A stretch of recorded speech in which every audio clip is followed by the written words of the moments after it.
What's up guys, the Strong Boys 19 here. This is going to be my update video for the month of April. I was originally going to be making this video by the end of the month, but I just thought, why not decide to make this video now? And I'm actually really looking forward to this because for the first time in many months, I have been to town to do some vinyl shopping, and it was just an amazing anticipated experience. So I went to town, walked past the bullring to Swordfish Records and HMV. So I have bought, I guess, quite a pile of records and also an album on CD. This is just going to be in any random pile of order. So I also purchased a record from the eBay website, but I'm just going to go and show you the albums I purchased from town first. So the first album is Bjerk with Post. A lot of people have actually mispronounced her name.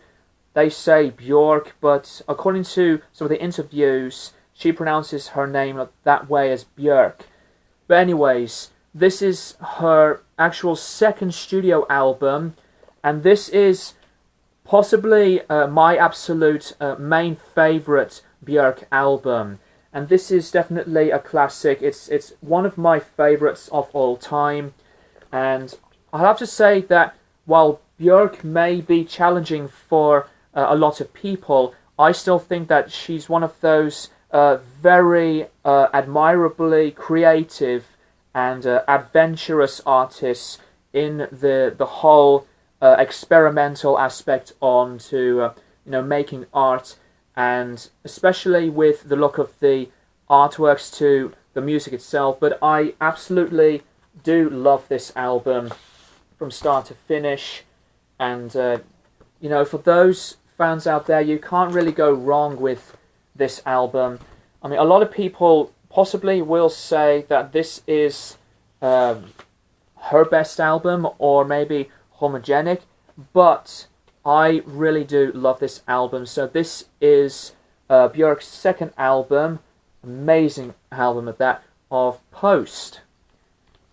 The second album, now this is from a band that I was really interested into discovering and to, absolutely play the music, and this is Stereolab with their album Peng. This is their first album, and I haven't purchased any of their other albums so far, so this is going to be my first time experience of listening to this discography.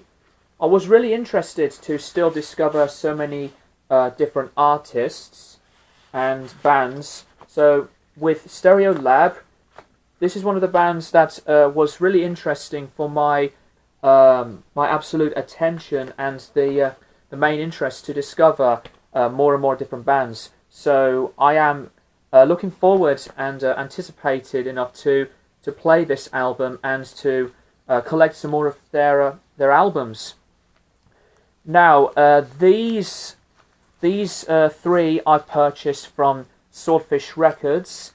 So the first one, this is this album, Cauldron, with the album onto 50-Foot Hose.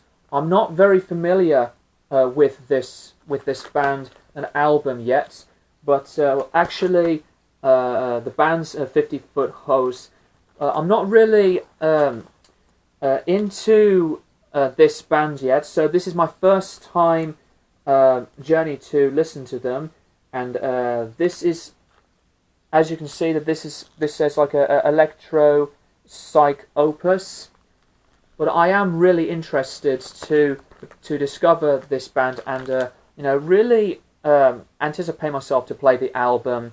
I quite like the cover art, by the way, so I do like to hear something very psychedelic to something out there and experimental in these amazing paths of music. So yeah, that's that album, 50-Foot Hose with that album. The next album is the Rolling Stones with Emotional Rescue. I personally think that this is one of my underrated favorite Rolling Stones albums, and I know when this was out, a lot of people were really dismissive and critical about this album. But the more I listened to this album, it became like a mad grower.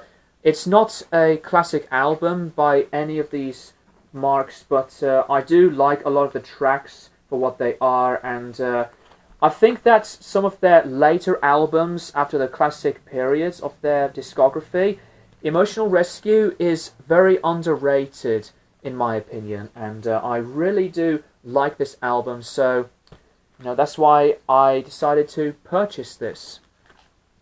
So yeah. Now this is a record that I'm not really familiar with, and it's from a group called Berkeley James Harvest, and this is the album of live tapes.